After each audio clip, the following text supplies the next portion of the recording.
Hey there, Pro Church Media community, this is Jason again. In this tutorial, we're going to look at all things gradients, both gradient maps and gradient overlays, how they're kind of the same, how they differ, and how you can use them both inside of your projects to create really cool looks. We're going to be working inside of Photoshop today, so let's get right into it. We're going to start with a base image here, and if you're looking for great images, be sure to visit prochurchmedia.com/freechurchphotos. Click on this View Collection button in the Featured Photos section. It's going to take you to the Unsplash page, which has a bunch of hand-curated photos, which are going to be great for all of your projects. And of course, as always, Unsplash photos are free to use for whatever you want, so be sure to check it out.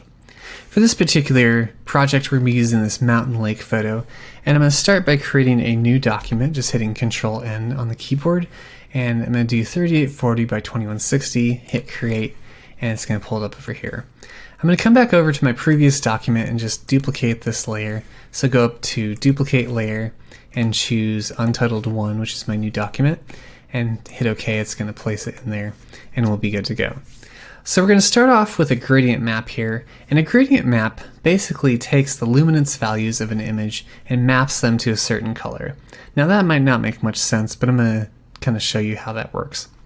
So let's start by adding a new adjustment layer with a gradient map. So if you go up to Layer, New Adjustment Layer, and Gradient Map, you can add a gradient map. You can choose whatever name you want to for it. I'm just going to leave it Gradient Map 1, hit OK. It's going to default to either black and white or whatever last gradient map that you used. So if you click on this color wall right here, it's going to pull up the gradient editor. And here's where you can really start to have some fun and how you can see how gradient maps actually work. So I'm going to choose one that we're going to use. Let's do this one right here called Aged Taffy. If you don't have any presets in here, you can always go to Load, find some presets on your computer and load them up. There's usually some that default to Photoshop, which you can use, or you can always make your own, but we'll go over all that as we kind of go through this. So I'm going to click on this Aged Taffy right here, and you can immediately see what's happening right here. So basically, all the blacks and darks, this kind of darkish bluish purple color has now become the color for that all the darks and blacks, all the colors in the image that had that luminance value are now being mapped to that. So this is basically defining the darkest color or darkest luminance value of my image right now. And so everything from that and darker is going to be mapped to that. And as you can see, the same is true for the highlights and the whites. If I put this up to, you can see, it's not as bright as white. If I put it up to white, this is what the actual whiteness of the image is, but now all those whites and highlights are going to be mapped to this color right here. And so it's kind of toning down the highlights, and it's kind of creating a very cohesive look right here.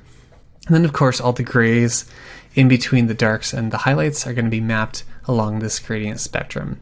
You can add different values in here, but if you're using images, it can really kind of throw it off right here. Let's say if I put in like a kind of really bright yellow, it's going to start getting really noisy in here just because it's mapping those luminance values brighter than they actually are, and so it just makes it look kind of funny.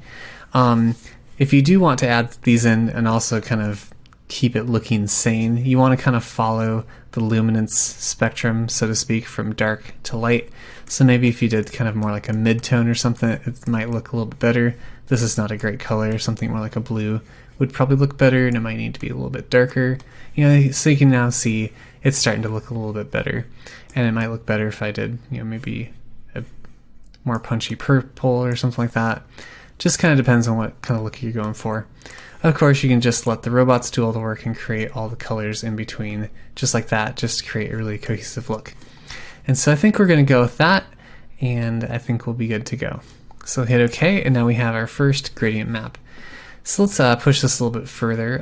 Let's create a gradient overlay. So this doesn't actually map any of the luminance values to any colors. It basically is just a gradient that will sit on top, and we're going to use some blending modes or opacity changes to make it work. So to create a new gradient, you want to create a new layer, and then if you push G, it'll pull up the gradient tool, and it might default to black and white or whatever you used last. You can just come up to this gradient well, click on it, and it's going to pull up the same gradient editor. So you can either choose a preset or create your own gradient. I actually really like this one right here. Maybe I'll pull this kind of purple down here, but so we'll go from purple to turquoise, hit OK. So now you have a couple different options on how you can create this gradient. You can choose a linear gradient, which will go from basically start to end in a linear fashion. You can choose radial, which will go from the center out, or vice versa. You can also choose to reverse it if you want to as you're drawing it. So you could have the turquoise in the middle. That's actually kind of cool looking. You can have this angled one, which is going to give you a really sharp angle if you want that. I've never actually used this gradient style before, I think, but it's there. There's also reflected, which is going to do exactly what it says. There you go. So basically kind of give you the gradient in the middle and then reflect it out to the sides. There's also diamond, which will give you a diamond. And so you can get some different looks that way. I'm going to stick with linear. And so when you do linear, the longer your gradient is, the more steps there's going to be in between, and the smoother it's going to be. The shorter your gradient drawing right here, the more dramatic the change between the gradient steps is going to be. For this, I'm just going to make a longer gradient, and I think actually I forgot that I want to make a different colored gradient here. So instead of this purple to turquoise, I'm going to do more of like an orange to yellow. So maybe we'll do this kind of dark orange right here, and then for this maybe a punchy bright yellow, something like that. This might need to be a little more red. Yeah, something like that. Hit OK. And now I'm just going to draw it out across here. Maybe I want to reverse it, so we'll do the other way. Maybe make it a little bit longer, something like that. Okay, so now I'll just drop the opacity down just so it kind of bleeds through a little bit. And you can also use blending modes with these to kind of get different looks. So let me go back to this first gradient map. See, normal is basically going to map all these colors and luminance values to those colors of the gradient. But if you use something like a blending mode, say like soft light, you can kind of maybe pull up, the contrast of the image as a whole, bring in some of the colors from that gradient, but also retain some of the colors from the original image, like we had, the blues in the sky and the water, and maybe overlay might work too. Usually with gradient maps, overlay and soft light are about the only two that work very well. Otherwise, like if I did something like screen, it's just going to blow it out. If I did multiply, it's make it really dark and punchy. Maybe that's what you want. I've usually found that soft light and overlay work the best if you want to do that. But with this one, we're just going to go normal. However, for this one, we might go ahead and do soft light. See what that looks like. Overlay, maybe a little punchy. Maybe pull this down to like 63 or something like that. So you can see it's a pretty subtle change, but it's kind of adding in some of those yellows, but also keeping the pinks and the purples from the original just a bit. And so it's kind of blending them all together and just really dialing in the look that we want. Okay, so now in this image, now we have this kind of box here in the middle. So let's play around with that. So I'm going to create a new box here. I'm just going to use my shape tool, rectangle tool, just to drag out this square. And let me go ahead and pull up the rulers, and I'll just draw some guides here in the centers. Like that, and then just move this so it's centered up. I think that will be good, actually. There's the center. Okay, cool. Doesn't matter what color this is because we're just going to be using it as a clipping mask, basically. Okay, so I think I'm going to duplicate this right here with Control J and put it up here. And I basically want to use this as a layer mask for this. So I'm going to make a selection by holding Control and clicking on this, and you can see the marching ants right there. That means I've made that selection.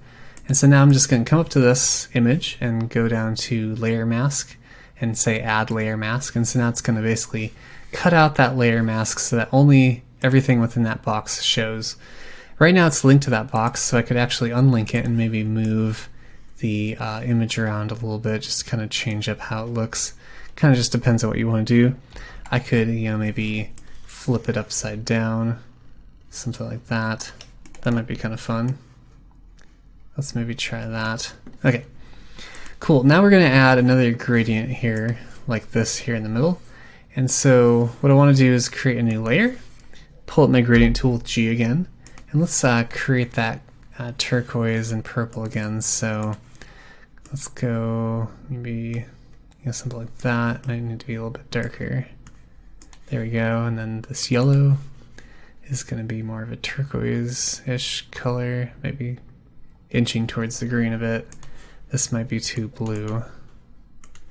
Let's make it more purple.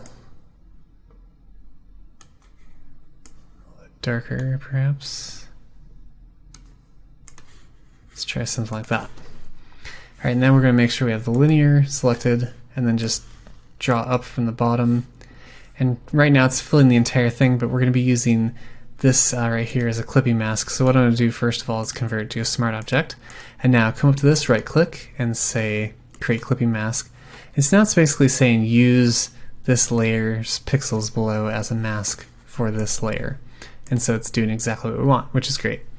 So now maybe drop the opacity of this down to something like, 73 or so.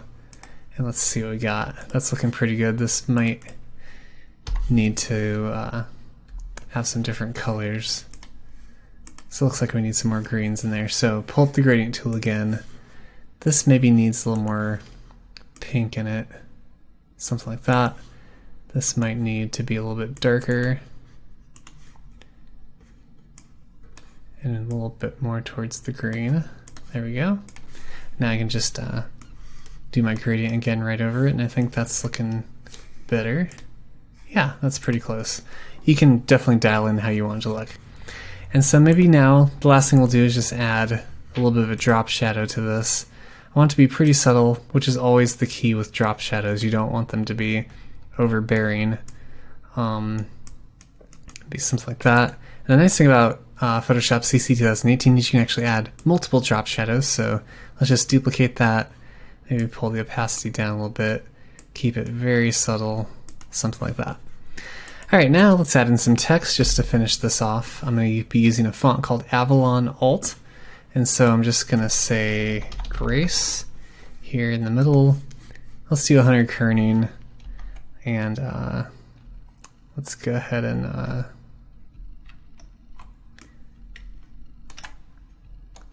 not do that.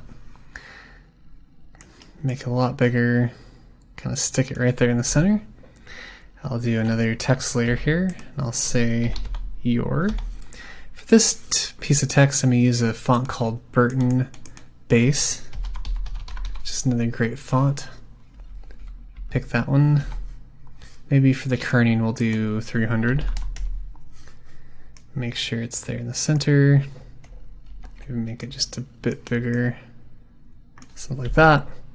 Duplicate it with Control J, pull it down here. And we'll say is enough. And I think we're pretty much done. It's looking pretty good.